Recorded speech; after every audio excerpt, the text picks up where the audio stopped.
너는 어서 속히 내게로 오라.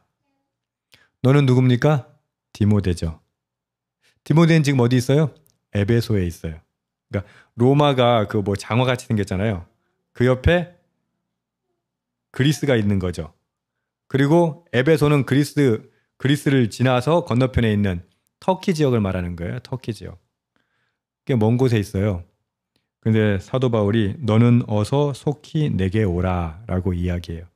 근데 이 한마디에 사도 바울이 얼마나 외로운가를 느낄 수 있어요. 디모데야 어서 내게 와. 그 다음 이야기가 이렇게 전개됩니다.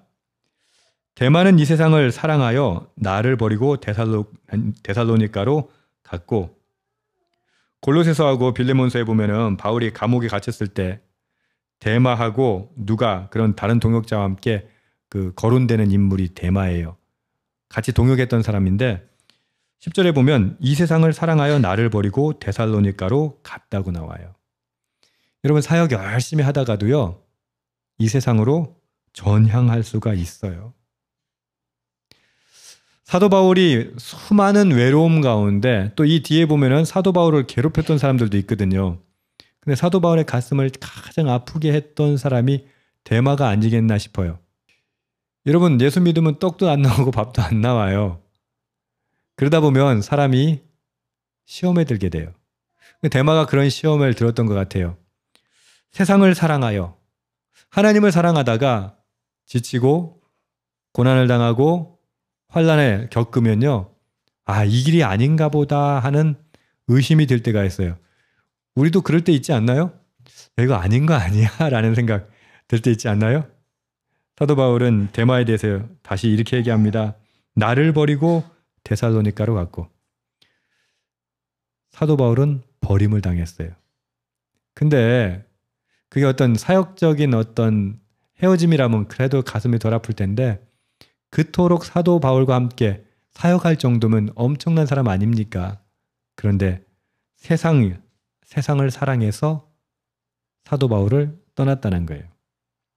신앙 여정에서 세상에 대한 애착 때문에 신앙을 저버리는 그런 이탈하는 사람들 있습니다.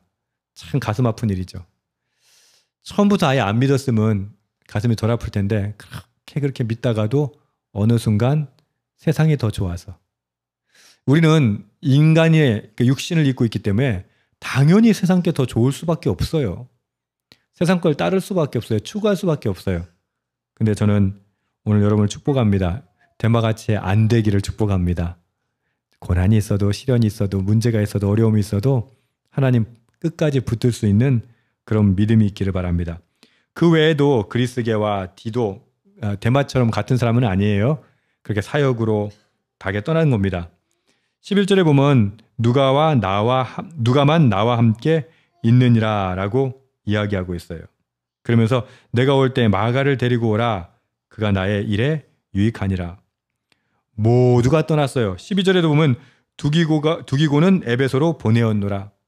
이제 감옥에 있으면서 떠나는 사람 떠나고 세상 때문에 떠나는 사람도 떠나지만 사역적으로도 떠나고 또 보내기도 하고 그토록 위대했던 사도 바울조차 자기 신앙 여정의 마지막에 뼈아픈 고독을 느끼고 있어요.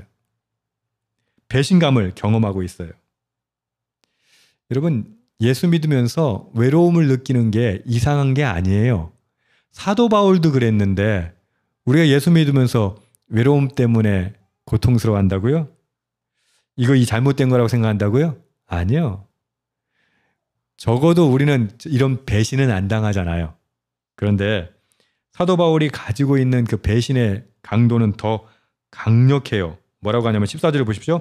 구리 세공업자 알렉산더가 내게 해를 많이 입혔음에 주께서 그 행한 대로 그에게 갚으시리니.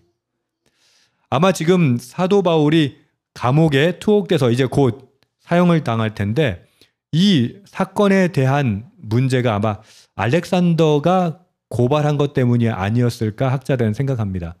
결국 지금 사도 바울이 겪고 있는 모든 어려움의 원인이 됐던 게 알렉산더였을 것이다. 구리 세공업자였을 것이다 라고 보는 거죠.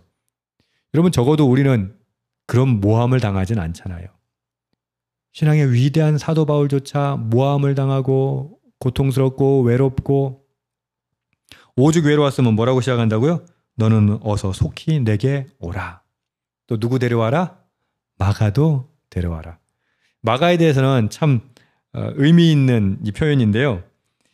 여러분, 사도 바울에게는 관계가 끊어지는 아픔만 있었던 것이 아니라 관계가 회복되는 기쁨도 그 삶 가운데 있었어요. 우리도 똑같지 않습니까?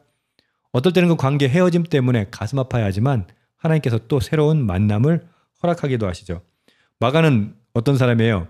바나바와 함께 1차 전도 여행에 참여했다가 힘들다고 돌아갔던 인물이에요. 그래가지고 그 마가 때문에 사도 바울과 바나바가 언쟁을 일으키고 결국은 어떻게 해요?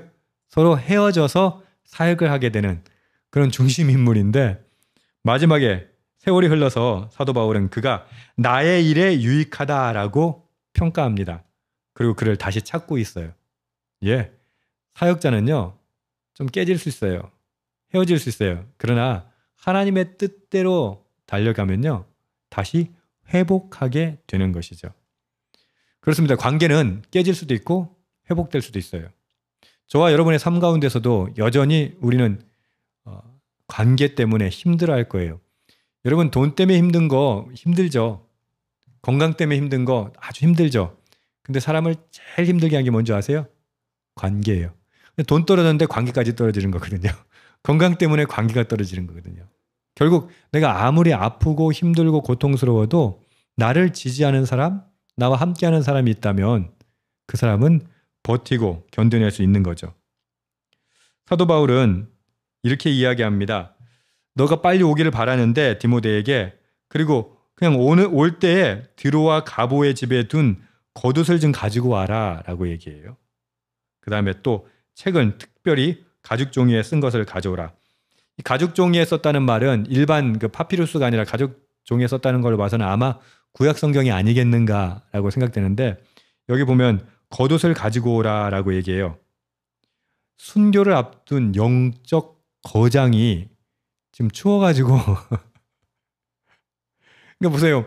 우리 영화로 따지면 정말 멋진 피날레가 나와야 되는데 지금 사도 바울 뭐라고 얘기해요? 너무 추워서 좀 겉옷을 좀 갖고 와라 그래요. 이 두꺼운 외투 같은 건데 판초 같은 옷이에요. 그걸 좀 가져와라. 왜? 이제 겨울이 오는데 로마도 춥거든요.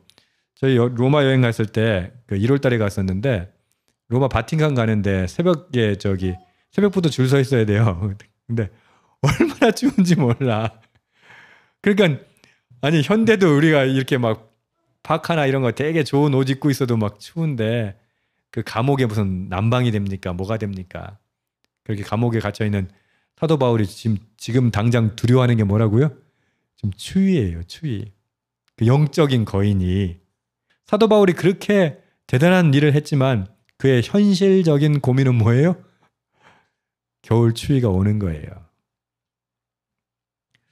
여러분, 많은 사람들이 신앙의 선배들에 대해서 착각을 해요. 여기 믿음의 선배들에 대해서 뭐 엄청난 초인적 능력을 가지고 있는 줄 오해를 해요. 아니요, 그렇지 않습니다. 그들도 똑같이 저와 여러분하고 똑같은 사람이에요. 힘들고 고통스럽고 아프고 배신당하면 눈물이 나고 분노가 차오르고 그러나 그것을 똑같이 느낀다고 해서 똑같이 행동하는 건 믿음의 사람은 아닌 것이죠. 16절에 보면 그 부분을 잘 설명하고 있는데 내가 처음 변명했을 때 이 말은 무슨 말이냐면 처음에 이제 일종의 고발을 당해가지고 재판장에 처음 섰을 때를 얘기하는 겁니다. 16절 보십시오. 나와 함께한 자가 있었다 없었다? 하나도 없고 다 나를 버렸으나 여기서 함께한 자라고 말하는 건 곁에 서다라는 뜻인데 그러니까 재판장에서 증인이나 변호인을 서주는 어떤 법률적인 행위를 이야기합니다. 이게 무슨 말이냐면 사도 바울이 잡혔을 때 모두가 어떻게 했다? 변호 안 해주고 옆에서 증인이 안 되어주고 어떻게 했다? 야, 이거 잡히면 죽는다 싶으니까 다 도망갔다는 거예요. 사도 바울 얼마나 배신감 느꼈겠어요. 추위도 느끼고 외로움도 느끼고 배신감도 느끼는 건 우리하고 똑같아요. 그런데 믿음의 사람이 다른 건 16절 후반절입니다. 다 나를 버렸으나 줄 거 보세요. 그들에게 허물을 돌리지 않기를 원하노라. 아멘.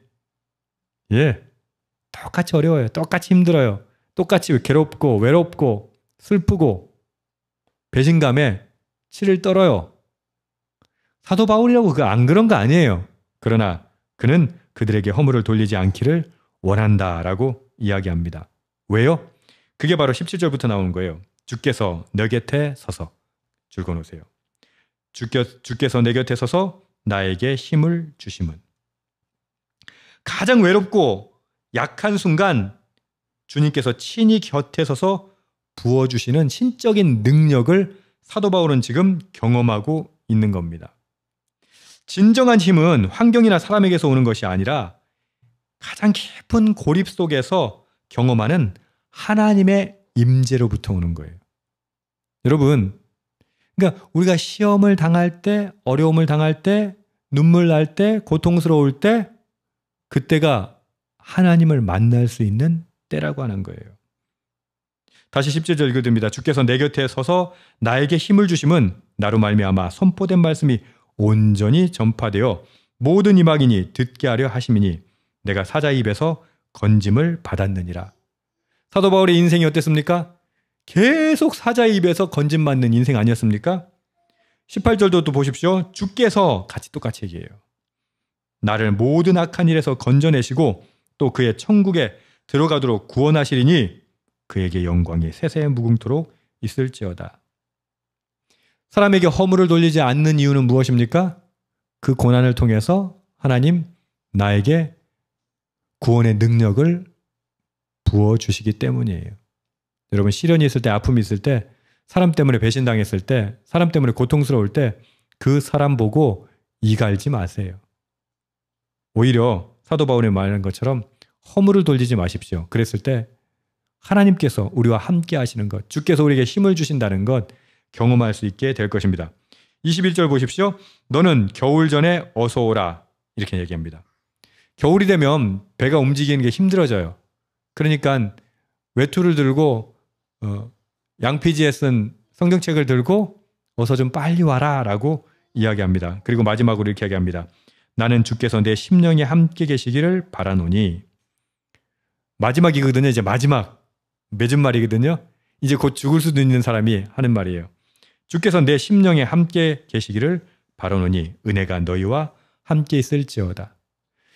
제가 사도 바울이었으면 빨리 와 빨리 와 빨리 와 느낌표 절대 늦으면 안 돼 빨리 와 이랬을 텐데 하나님의 은혜를 구하는 모습, 하나님 은혜가 너희와 함께 하기를 원하는 모습을 보면서 또 감동을 받습니다.